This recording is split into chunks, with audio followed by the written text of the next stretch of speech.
오늘 3장 1절은 예수를 깊이 생각하라 라고 말씀합니다. 왜 그렇습니까? 2절에서 6절까지 예수를 깊이 생각해야 되는지, 왜 예수를 깊이 생각해야 되는지를 설명하고 있습니다. 2절에 보시면요, 예수 그리스도는 하나님의 집을 맡아 신실하게 돌보시는 하나님의 아들이기 때문이다 말씀합니다.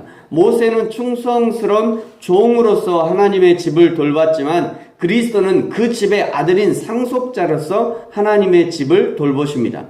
우리는 믿음으로 하나님의 자녀가 되어 하나님의 가족이 되었고 맏아들이신 예수 그리스도의 돌보심을 받고 있는 것입니다. 이 놀라운 특권을 잃어버리지 않도록 우리 소망에 대한 확신과 자랑을 끝까지 붙들어야 하기 때문에 예수를 깊이 생각하라 라고 명령하는 것입니다.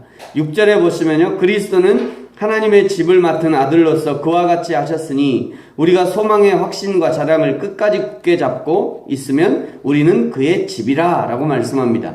6절에 우리는 그의 집이다 라고 말씀하시는데, 여기 집이라는 것은 하나님이 거하시는 곳으로서 구약에서는 성전이라고 하고 신약에서는 교회라고 말합니다. 그러니까 우리가 이 소망의 확신과 자랑을 끝까지 굳게 잡으면 우리가 곧 하나님의 성전이며 우리가 곧 하나님의 교회다, 이런 의미인 것입니다. 교회라는 것은 하나님을 믿는 백성들의 모임이고 공동체이죠. 하나님의 백성들이 모여서 함께 하나님을 예배하고 하나님이 원하시는 사역을 감당하는 것이 교회입니다. 하나님의 백성들이 그저 일주일에 한 번 모여서 예배하는 것, 그 이상의 의미들이 있는 것이고요. 또 하나님이 우리 교회 공동체에 기대하는 것이 많다는 것을 의미하는 것입니다. 교회가 하나님의 사역을 하려고 하면 찾아보면요, 의외로 할 일들이 많습니다. 어제도 저희 교회에서 이제 예배가 끝난 후에 우리 협력 목사님과 함께 우리 교회가 앞으로 어떻게 이 지역을 섬기면 좋을까 하는 시간들을 이렇게 가졌는데요. 앞으로 계속해서 이 지역의 원룸이 계속 원룸촌으로 지금 바뀌어가고 있지 않습니까? 그러므로 우리가 전략적으로 이 지역을 잘 섬기는 것이 우리 교회에도 기회가 될 수 있겠다 하는 그런 이야기들을 하는 시간을 가졌습니다. 때로는 교회가 너무 많은 일들을 벌려서 이것이 도대체 교회인지 사회단체인지 구분이 안 가는 경우도 있지만, 그러나 일반적으로 정부의 행정 서비스가 닿지 않는 것이 대부분 우리의 교회의 일터가 되고 있는 것이죠. 가난한 자, 소외된 자를 누가 먼저 돌봤습니까? 가장 먼저 예수님이 돌보셨고요. 그리고 그 일들을 교회가 이어받았습니다. 이제는 사회복지라는 이름으로 정부의 중요한 정책이 되기도 하죠. 누가 이 땅에서 백성들의 교육에 신경을 썼습니까? 정치인들이 먼저가 아닙니다. 선교사들이 먼저 들어와서 가장 먼저 한 사역이 바로 교육이고 의료가 아니겠습니까? 사랑하는 성도 여러분, 저와 여러분 그리고 우리가 섬기는 교회가 하나님이 맡기신 소망의 확신과 자랑을 끝까지 붙잡고 교회의 사명을 감당하는, 그래야 하나님이 기뻐하시는 교회가 되어지기를 예수님의 이름으로 축복합니다. 오늘 7절을 보시면요, 오늘날 너희가 하나님의 음성을 듣거든 하면서 주의해야 할 일들이 있다고 말씀합니다. 먼저 8절입니다. 우리 8절 같이 한번 읽겠습니다. 시작. 광야에서 시험하던 날에 거역하던 것 같이 너희 마음을 완고하게 하지 말라. 아멘.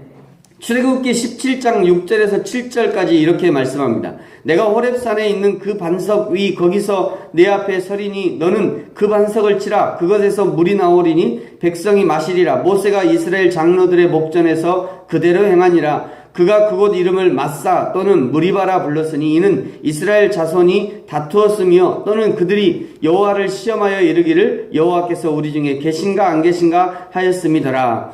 물이 없어서 모세에게 불평하던 백성들에게 하나님이 반석에서 물을 나오게 하는 그런 기적을 베풀어 주셨지만, 그럼에도 불구하고 백성들의 원망이 그치지 않았습니다. 반석에서 물이 나오는 것을 보면서도 여호와께서 우리 중에 계신가 안 계신가 시험해보자 라고 말하는 것입니다. 늘 말씀드리는 것입니다만 찾아보려고 맘만 먹으면 우리 삶 자체가 사실은 하나님이 살아계시다는 증거이죠. 저 자연 만물만 봐도 하나님이 살아계신 증거가 아주 수두룩합니다.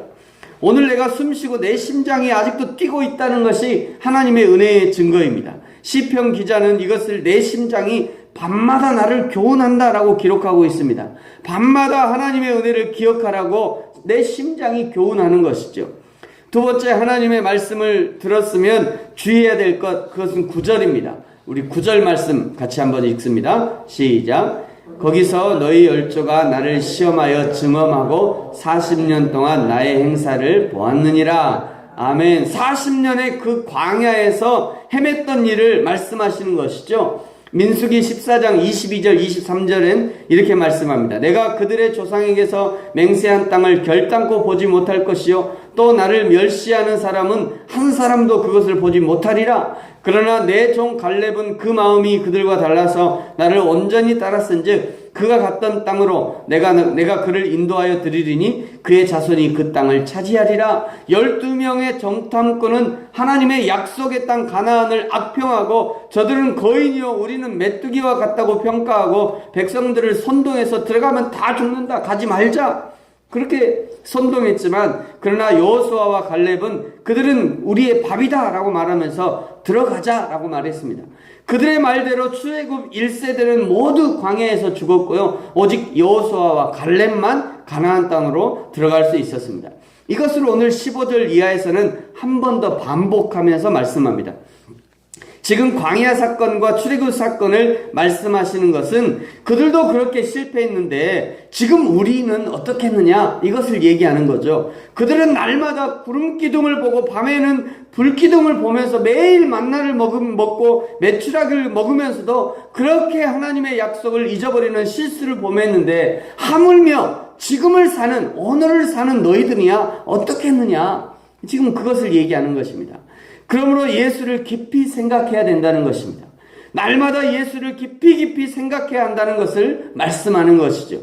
예수님이 왜 대제사장이 되어야 했는지, 왜 대제사장이신 예수님이 자신을 스스로 제물을 삼아서 돌아가셔야 했는지를 생각하라는 것이죠. 왜 하나님이 구원의 창시자가 되셔서 어떻게 우리를 구원으로 인도하는지, 그 구원의 길이 무엇인지 깊이 생각하라, 이런 의미인 것입니다. 오늘 13절과 14절은요, 오늘 말씀의 결론과 같은 부분입니다. 우리 13절, 14절을 같이 한번 읽겠습니다. 시작. 오직 오늘이라 일컫는 동안에 매일 피차 권면하여 너희 중에 누구든지 죄의 유혹으로 완고하게 되지 않도록 하라. 우리가 시작할 때 확신한 것을 끝까지 견고히 잡고 있으면 그리스도와 함께 참여한 자가 되리라. 아멘. 피차 권면하라는 것은 서로 이 하나님의 은혜를 간증하고 서로 권면하라는 것이죠. 때로 그 은혜를 잊어먹으면 서로의 간증을 듣고 다시 생각하고 다시 돌아오고 다시 힘을 내서 하나님의 백성으로 살아갈 수 있도록 하라는 것입니다. 여기서 이제 피차 권면하라는 말씀이 바로 그건 모일 때마다 권면하라는 거예요. 모일 때마다 피차 권면하면서 서로의 은혜를 간증하면서 서로 권면하라는 것입니다. 때로는 그 은혜를 잊어먹어서 서로 간증을 듣고 다시 생각하고 다시 돌아오고 다시 힘을 내서 하나님의 백성으로 살아갈 수 있도록 그렇게 권면하라는 것이죠.